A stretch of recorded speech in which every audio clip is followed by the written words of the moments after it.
have three esteemed guests who all do really fascinating, groundbreaking work on neuroscience as it applies to morality and ethical decision making. Walter Sinnott-Armstong, who's a professor at Duke University, Josh Greene, who's a professor at Harvard, and Tony Jack at Case Western Reserve. And so we'll be talking about ways to apply work from neuroscience and psychology to understand ethical theorizing.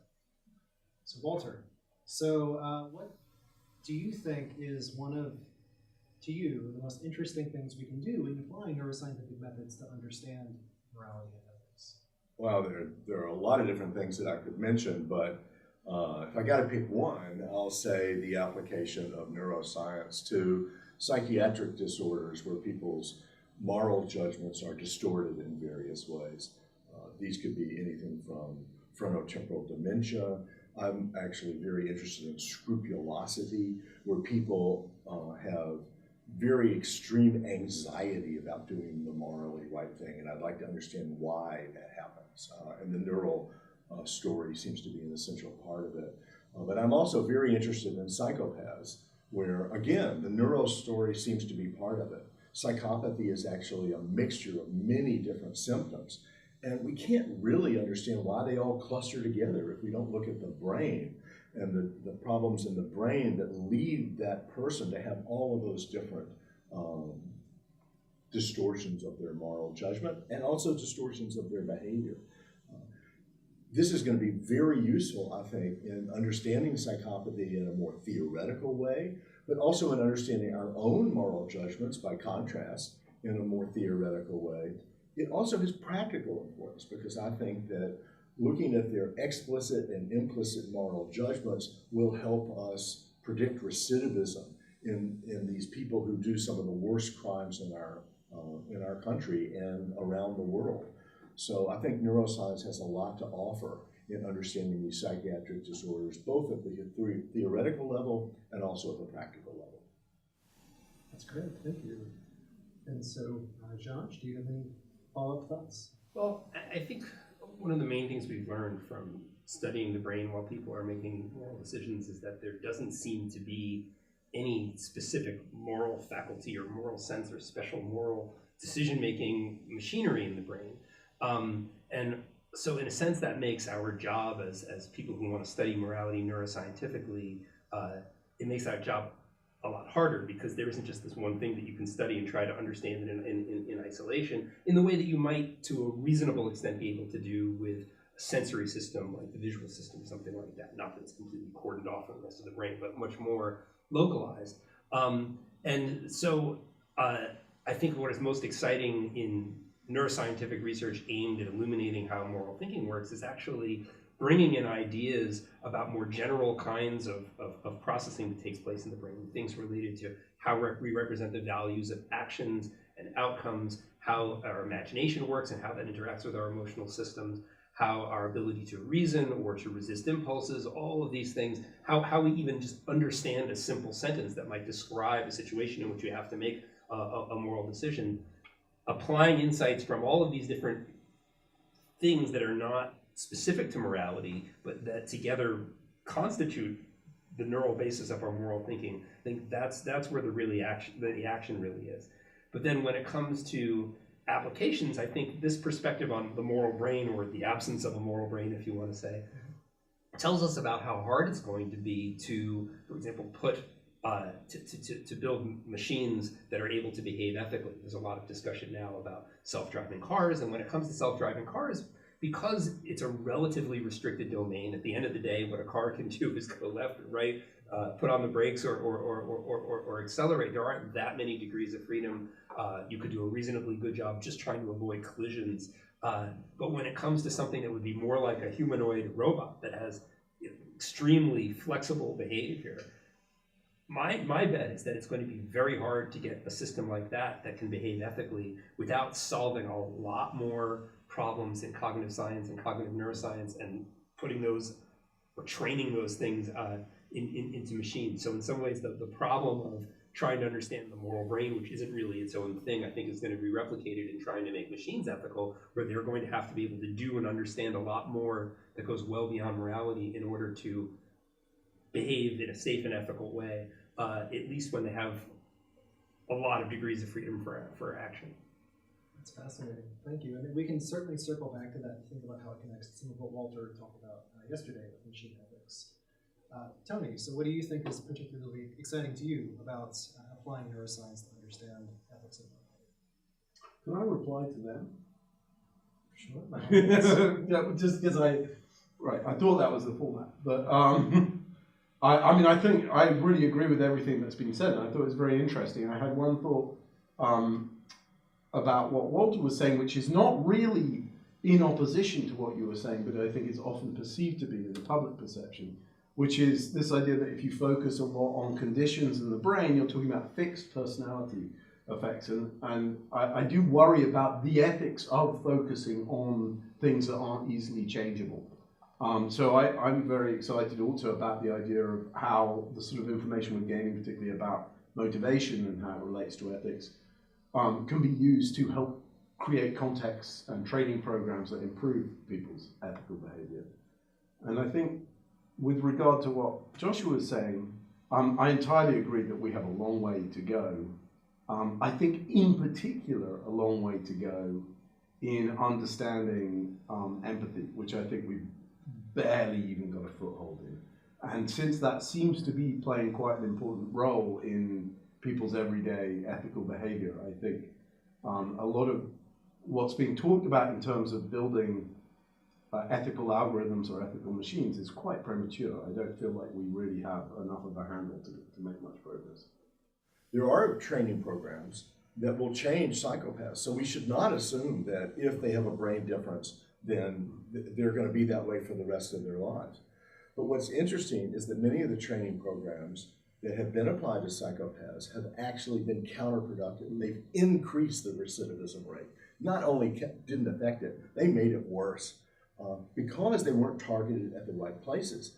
Michael Caldwell's program up in Mendota in Wisconsin works like a charm. 50% reduction in violent crime, no murders, despite the contrast group committing 16 murders. So big effects. And why is that? Because it's informed by the science.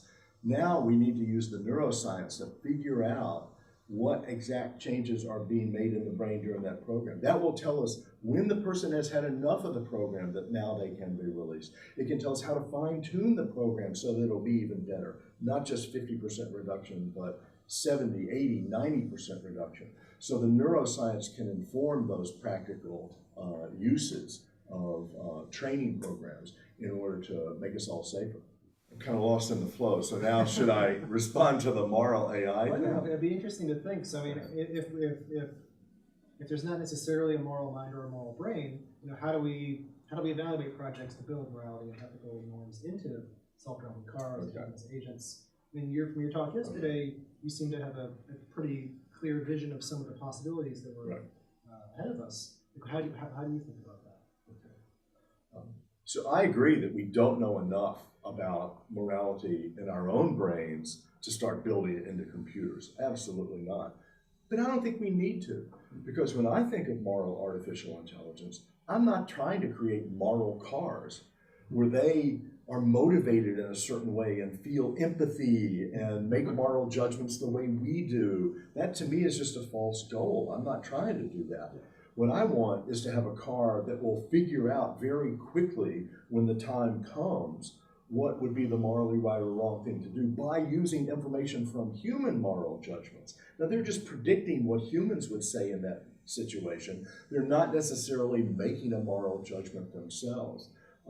They have to correct for all of the obvious biases and errors that humans are subject to, but they can do it much more quickly, and that can be very useful as the technology develops. I'd like to add to that. I think it might be a bit of a mistake to really think of the robot or the algorithm as taking the place of someone making a moral decision at all. That is, I think, because I think a key part of what it is to live in an ethical society is to be able to address the person who maybe has done you wrong and to hold them responsible and to engage in a dialogue about whether they should change their behavior. I think we should be always seeing these algorithms or machines as extensions of people who can actually be addressed, and not as replacements for that. And I think that might have quite a lot of implications for how you end up coding them. I totally agree. The biggest problems, or some of the biggest problems in human moral judgment, are people overlook relevant considerations. They fail to see connections among relevant considerations. The situation is so complex that they get confused, and they have biases in favor of the people they love. Now, you can program the computer so that those problems won't occur, and then we can use the computer as a check on our judgments. I think this is wrong. Wait a minute, but the computer says this. Now I've got to rethink it, because maybe I was subject to one of those frailties, and my judgment is based on that kind of mistake. But notice, that's not replacing my judgment. That's helping me to make judgments that actually better comport with the basic values that I hold dear.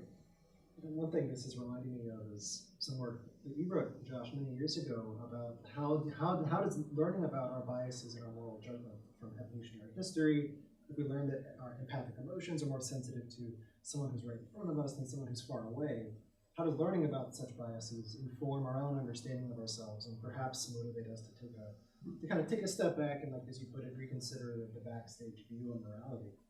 And so I guess in the last few minutes we have here today, I mean, each of you have done some really fascinating work at the intersection of ethics and neuroscience, or have received training in those topics in various ways. I mean, how do you think some of these discussions feed back into ethical theorizing? Do you think they motivate us to have a critical reevaluation? What are the implications of that? I think at the most abstract level, I think one good thing that may come out of this very sudden interest in machine ethics is that it forces us to be explicit. I think that a lot of moral theorizing has gotten very vague and has been very satisfied with itself to be very vague. I mean, there is, now stepping on toes here, but there is an Aristotelian tradition and a situationalist tradition that is content to say, well, we just have these complicated sensibilities and so on. And in some sense, that may be descriptively correct, but as it has often been said of this, but now I think with more force, it's not terribly action guiding to say that. And to just say we have these sensibilities, that's not helpful. We have to either know, if we're going to be thinking about programming or training, what's the training regimen to get that, or what's the program itself if we're going to try to program it in. So, I don't know how long it's going to be before we really are doing interesting moral engineering, but I think it's at least a good thing that we've started thinking more about it in these terms, because it can force us to be more precise instead of hiding behind vague abstractions. I think that's absolutely right. The part of what the science does is it makes moral theorists need to be more precise. So there might be a rule that somebody announces, don't cause other people pain. Well, a computer's got to know what counts as pain.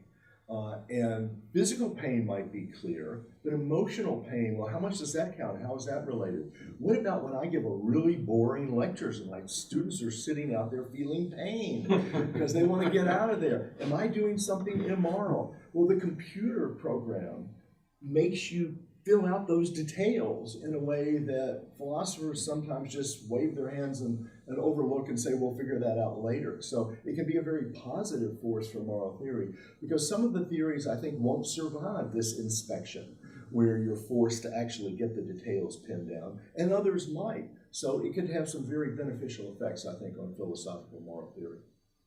I completely agree with all this, and I'd like to add one more layer to it, which is what I'm very excited about, what the neuroscience can do, or I believe can do right now, is to shed some light on how different philosophical camps have come to exist, where they are actually holding very different views that they can't quite bring together with each other, or have not traditionally done very well bringing together with each other. And maybe the most obvious example is just the entirety of analytic and continental philosophy still has a large chasm between it. And by looking at how these different ways of thinking are in part driven by different neural mechanisms, I hope it may help to get a little bit more connection between these different traditions in philosophy and in ethics. And that's partly driven by a meta view I have, that there's never going to be one correct way to think things through ethically. I think of ethics as too complex to be suited to what, that we need a pluralism of models to some degree, I believe. Well, that's great. Well, thank all three of you for being here with us today. This has been a fascinating discussion, and obviously many questions that are unanswered, but it sounds like with neuroscientific methods and machine learning, we hopefully have some increased precision to advance some of these long-standing questions. So thank you all for sharing. Thank you. All right. Okay, very good. All right. Cheers.